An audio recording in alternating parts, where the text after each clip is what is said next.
advanced scouting report on Ball State? Advanced scouting report on Ball State. Well, from what I've to this point know about them, very aggressive style of play on defense. They like to bring a lot of pressure. They like to give you different front looks, a lot of movement. They move their front, they stem their front. They try to disguise their coverages. They got some guys up front that play hard. They want to be an aggressive, attacking style defense, and that's what I know to this point. We've studied them last night and this morning. Obviously they're a group that's second year staff. This is their second year together, and just getting better each week and striving to try to make a statement this week. And there's no doubt in my mind that's what they're going to try to do. They got a chance to have an opportunity to have a kind of a landmark game or a staple point game for their program, and this is it. They're not scared to play anybody. Playing in those type of conferences when I was in, at Tulsa. That was you looked forward to these opportunities. This was an opportunity you looked forward to, and you talked about, before your season, and you circled it, and you starred it, and highlighted it, and said, "Man, this is our chance." We had that opportunity when we played Notre Dame at Notre Dame, and so those guys they're well coached. They're going to play hard, and hey, it ain't nobody we're overlooking for this one. This is we got all we want with this. We got a lot of things we got to do to get better from last week, but. Very well coached and impressed with what they're trying to do with them. How would you assess your offensive line and how they played Saturday night? Well, I think we all saw the same thing. I think that they still got a lot of room for improvement. Not ready to name them the 7 blocks of granite or the 4 horsemen yet. But with that being said, those guys have earned some respect on this football team. I think they've earned some respect throughout the country, and yet we still got a long way to go. We played 5 guys. Actually played 6. One guy played 1 play. So we played 5 guys, and we kind of felt that's the way it was going to be. We were just going to play who we felt like it was. This is the 5 guys that we felt comfortable with going in, and to see how they would respond. Was very pleased with the way they responded. They were aggressive. They were physical. David Beasley is a guy that I don't know if he's played. He told me this morning he don't ever remember playing 92 snaps, and but was good on play 90 as he was on play 2, and so that was impressive to see David Beasley. He was definitely a guy that's gained a lot of confidence, got a lot of respect. Dalton Freeman was hands down probably the best of them all up front. He graded out the best. I was very pleased to see what Dalton did. Dalton probably played his most physical game that I know he has since I've been here. Tyler Shatley again gives us that physicalness, that toughness, that ruggedness that we talk about. Brandon Thomas is that veteran guy that had some. He was going against obviously a very talented defensive end, and the speed rush that guy presents. And Brandon did a good job. Still had, as they all do, still has so many things we can get better at. Gift Timothy was a guy that being his first start, he did some good things. He got sloppy with his mechanics. You could tell that he had been out for a couple of weeks and had missed some critical drill work that was going to focus on his fundamentals, and so he's got to get better. We're still challenging those guys up front. There's still going to be some competition, which is what we have found now. That we've got a little bit of depth right now. We've got 5 guys that we feel confident with. We got some guys behind him. Kaylon Davis is a guy that had a really good work week last week, and now that with David Beasley playing at the level he played at, there's going to be some heated competition throughout practice, and I love every bit of it.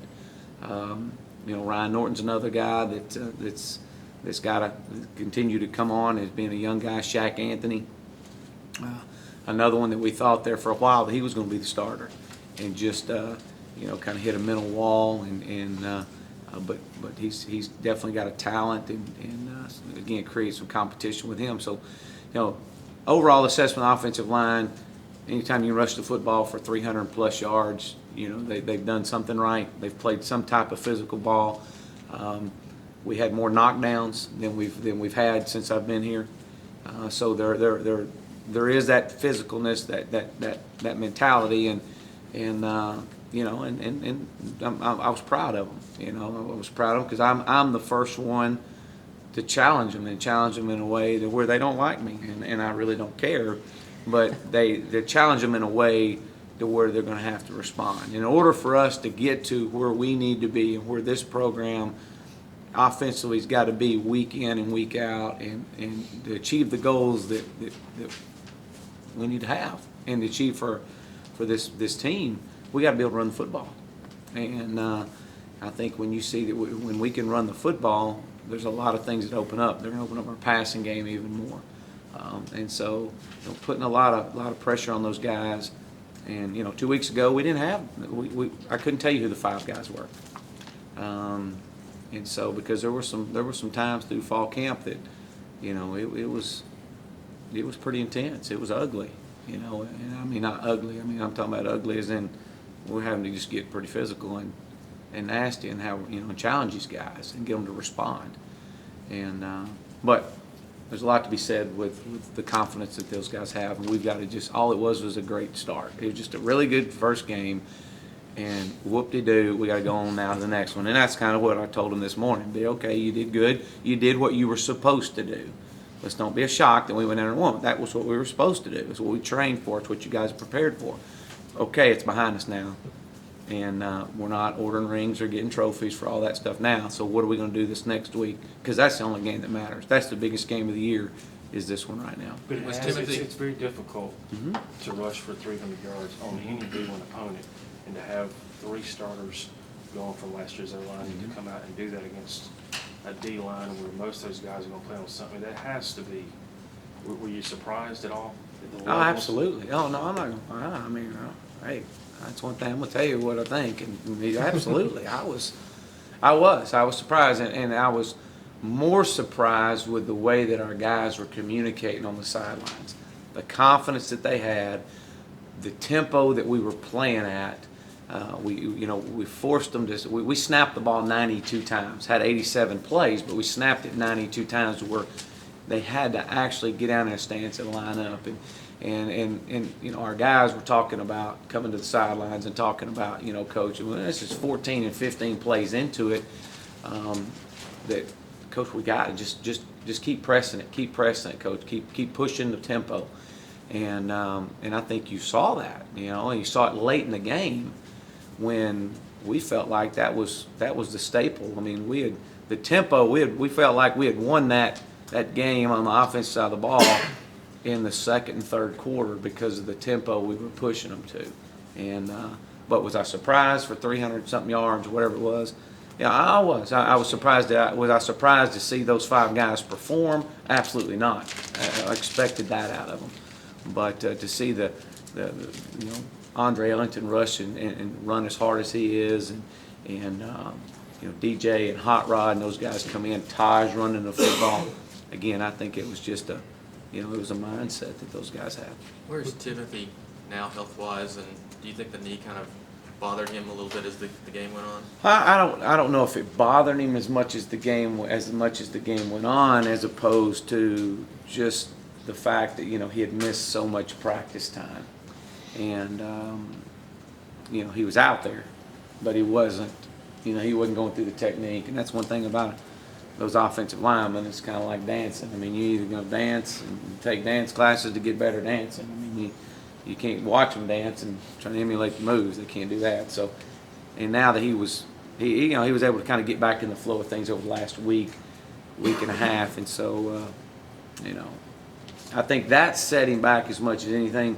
But to see him, and he's going against a very talented, I mean, he was going against a guy that's, you know, one of the top guys in the country. And so, you know, take nothing away from Auburn. Auburn has as good a defensive front as you know, and that was one of the things that they were extremely proud of. And I talked about it last week, was their defensive front. And we knew how physical they were, and we knew that in order for us to play at the level we want to play at, we had to match their physicalness. Would you How expect you to, talk about just being impressed with the physical nature of this group? How much of that is related to scheme and some different things you do with those guys? I mean, as far as scheme, I mean, everybody in the country runs the inside zone. Everybody in the country runs a power. I mean, it doesn't have anything to do with me or the system or anything. It has all to do with them just believing in what we're doing and believing in what we're teaching. I mean, it's, you know, regardless whoever's there with it. I mean, it's about those guys buying in. And again, all it was, because, you know, all it was a good first game. They set a standard, is what they did now. They have now set and said, hey, here's what we're capable of playing at. And anything less than this is totally unacceptable. Period. Unacceptable. And I mean, the last thing we want, those guys, yes, they got confidence. Yes, Dalton Freeman played his tail off. And all those guys, all 5 of them played hard.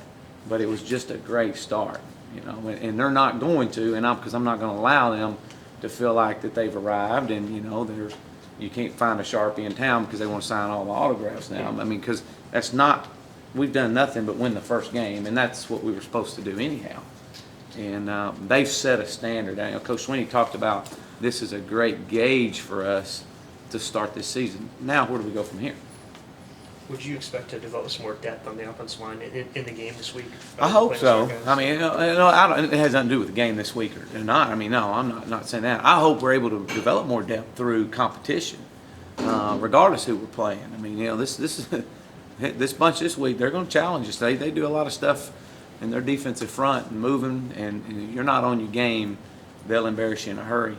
So we've got to be able to do a good job of that and coaching them hard in practice.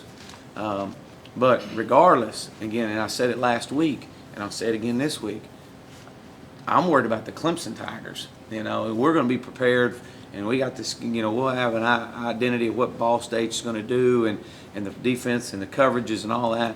But you better worry about yourself. You better worry about whether or not you're going to get better. You better worry about, are you going to create some depth.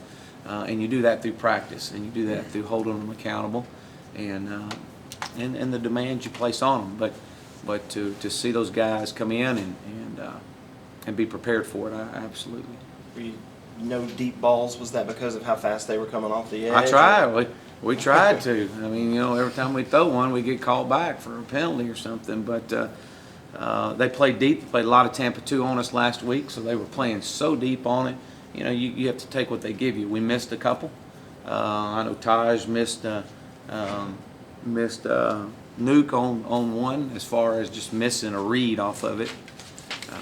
You know, we had called 14 shots. That's how many shots I called, and you saw how many got converted. So, but it had a lot to do with the way they were playing and the talent level they had and the rush ins that they had and the scheme that he was running. I mean, he's got a very good scheme, and it's challenging and difficult to understand for us to pick up and see. And so they were going to take the deep ball away from us. How do you think your receivers held up, given that tempo and with down Sammy, one less guy and relative to the rotation, that many more snaps? I was pleased with our receivers.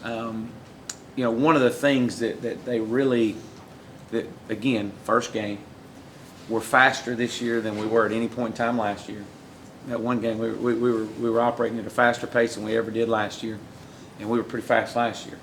And so to see those guys with live bullets coming at them and having to get lined up, there were several penalties and not getting set because of, you know, you're rocking in your stance and, you know, we're snapping the football. And so those are things that we've got to get better at, and I think that, you see that and be able to correct that off of first games, mistakes and against another opponent.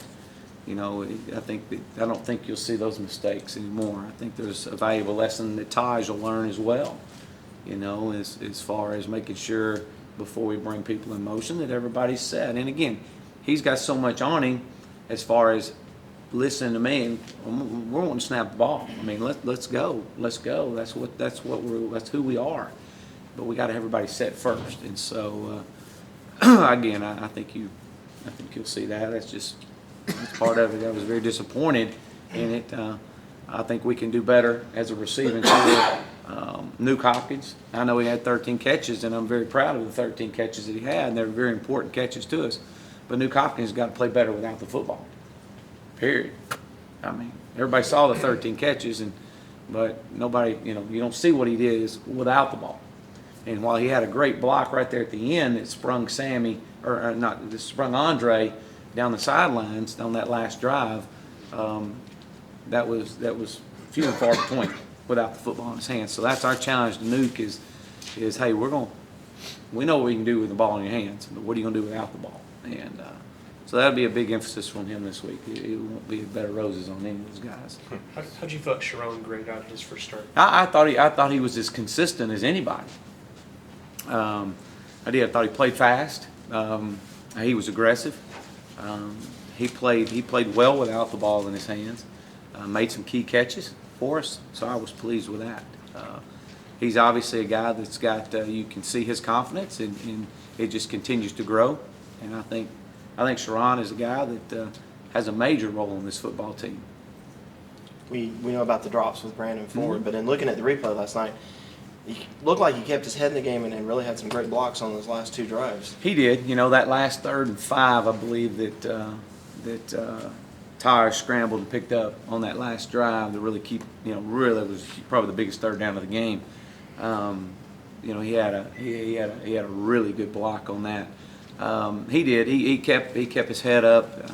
He was disappointed in himself in the way he played in that regard, and just it was his first time on the big stage, and he's used to being the backup. And some guys, they kind of get settled in that role of being, hey, I've been the backup my whole life, and I don't have to worry about it. And then all of a sudden you're on that big stage in the venue we were in, and he drops some critical balls. Not just a few. He dropped some critical balls, and he was disappointed in the way he played there. And I promise you, he'll be a new man with it. And it's just, again, it's a learning experience. I was proud of the way he was physical. He was physical at the point of attack, and so that was a plus because he hasn't been very physical in the past. So we showed a little promise there, but he's also shown he's made some key catches for us last year. We don't win the Wake Forest game if Brandon Ford don't make a key catch for us. And so we know what he's capable of doing. He's got to settle in and play. I've got all the confidence in the world on him, and I told him that after the game. I was, keep your head up. Hey, we love you. And, we're going to love you a little harder this week, but we're still going to love you. And you're going to have to focus in and because we need that position to perform, as we all saw what happened last year with Dwayne. So he'll be all right. He's going to be fine. You said this year coming in you wanted Taj to go for 700 rushing yards. He had 58 the other day. Did you like the decisions he's made as far as when it came to running the football? I thought that Taj did probably as good a job Saturday night in managing the game and moving the chains as he's done in the 14 games he played last year. It was when things were breaking down around him the other night was when he was at his best. When he pulled the ball down and chose to get 3 yards. Pull the ball down and pick up a first down.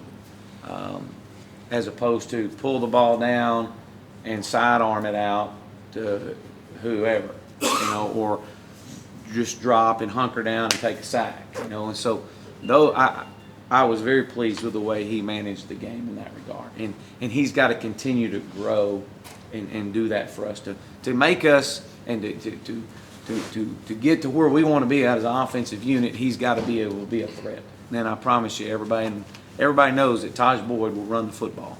And we've got called design runs for him, and then there's reads for him. And then there's times that, you know what, we've called a play, they've called a good defense, you've got to get us right. And all the great ones do it. And that's what he's striving for. And those are things he's got to continue to work on. But yes. Percentage of plays in the pistol, is that right? Saturday? Yeah. 80s, 90s? I'd probably say 80. I don't know. I'd have to look at it. We snapped it 92 times, and the pistol we were probably in there a lot, but quite a bit. I think it's You it's probably helping don't run wanna- game. Probably don't want to tip your hand, but is that about what we'll see moving forward, or is it kind of weird? I don't know. I mean, it's been good for us, and so yeah. I mean, it's who we are. I mean, we're not gonna change who we are. With So this- yeah, I mean, you're gonna still see us in a hip stack a lot, which you saw that the other night too. So yeah. With this new rule with the helmet thing, and Taj running the football more, do Mhm. you think it's a concern for you that opponents may be trying to pull the helmet off to get him on the sideline? Yeah, I mean, yeah. There was a time that Taj was saying my helmet was being pulled off, coach, or whatever, and unless it's a penalty called, he's got to come out. And so there's some things that we've got to do a little different as far as making sure Cole's ready. Because Cole went in some critical situations for us and did a great job. Not a good job, but a great job managing that critical situation for us. I think he had 4 or 5 snaps, and it was in making sure that the CQ between the center and the quarterback was right, so we just got to do a better job of getting him ready if he's got to go in and throw the football. I know it's Coach Swinney's call, but if Taj isn't taken out on that 4th-and-1 play at the end there, do you go for it on that if Taj is allowed to play on that snap? I think Coach Swinney made the right decision. I mean, there's no doubt. I mean, you got to do that and force that without a doubt. So. Do you work with Taj a lot on sliding and when to avoid contact, when not to? Or is that just him? No, I mean that's him. I mean we talk about getting down and picking your times to get down. So. Do you remember the precise point when Taj sort of realized what you were trying to tell him last year about his weight and how much his feet were important to this offense sort of opening up a lot of things? I think when Taj saw himself early in the year last year, as opposed to late in the year, and you kind of sensed his frustration level that he wasn't able to make the plays that he made earlier in the year. And and then you started kind of putting 2 and 2 together and figuring it out, and he wasn't moving, he wasn't as fluent as he was. I think he saw it. We all saw it, and he's determined. We're determined that it's not going to happen. He won't get to that point, and because again, when he's at his best when he's able to make plays with his feet. Chances to take a long time to kind of, that sidearm stuff you were talking about with Taj. And that's a habit that that may work in high school when you're that caliber of player. How do you get that out of? Well, I just think just through repetition, just through the coaching of him and letting him know it's totally unacceptable. I mean, when he's a starting quarterback here, and there's going to be another starting quarterback here. He ain't going to be it forever, and just make sure that you're starting quarterback here, and you control that for as long as you're here, and don't do anything that would put that in jeopardy. And to manage the game and move the chains with your feet and your ability, and it's not about trying to freelance. Operate within the system, and you could ask him the same thing. And he'd tell you the same things. If you said Coach Moore said operate within, and I guarantee he's going to tell you with the system. And because the system's proven, we just need a guy to go operate it. Just fly the plane for us. Make sure everything's right for us. We got plenty of other people that are going to check all the other parts of the plane. You just make sure that you worry about guiding this plane. I think Andre had 26 carries the other night. Is that a workload you'd like to see, or would you like to moderate that going forward? Well, 26 carries over the course of a season. I mean, he's I think we all saw the talent level that he has. I mean, if that's what it takes to win, if it took 32 to win, if it took 40 to win, whatever it takes for us to win, we're prepared to do it. He's prepared to do it. The thing that is encouraging about Andre is Andre was consistently in Coach Elliott's ear, consistently in my ear about keep giving it to me. I'm good. Keep giving it to me. And we kept giving it to him. I mean, that's just what you do. I mean, you just, you trust your guys, and obviously his play, justified that. But do we want to give him the ball 26 times every game this year? Hey, if that's what it takes, absolutely. Is that the hardest you've seen him compete? No, there's no doubt. There's no doubt. Yeah, I haven't seen him at that since I've been here. I haven't. And he might have been at that level when he was, earlier in his career, but I haven't seen that. And we saw it in pregame. Coach Elliott told me in pregame. He just looked at me at pregame and he said, Coach, he goes, he's got it in his eyes. I'm just telling you, Coach Morris, I've never seen him like this. And I said, we'll see. And we saw. How do you assess pass protection? Yeah, how was his pass protection? Or just in general pass protection? I thought our pass protection was good. I did. We had 4 sacks. 2 of them were on the quarterback, and we couldn't throw the football away. One of them he had to. It was on a kick protection. Again, we should have got the ball out. One was on a sprint out. He should have got the ball. Shouldn't have pulled up. Got the ball out. And then the other 2 was a breakdown with on our offensive line. No, there's no question about that. I thought our pass protection was good. I thought our backs pass protected well. They had a couple breakdowns, but they were better than they did demonstrate that they're fully capable of doing it, and especially against some of the defensive ends that we had, the rush ends that they had. So, again, it's a start, it's a gauge, and that's all it is right now. Okay, anything else? You ran 87 plays, Ball State ran 96 last year. Yeah. What do you expect out of it? 200? I don't know. I need to go watch how are they getting fast and snaps off. I mean, I think it's going to be I don't know, whoever runs the most snaps. I guess I don't know. It'll be a fast pace. Nobody can go get a drink.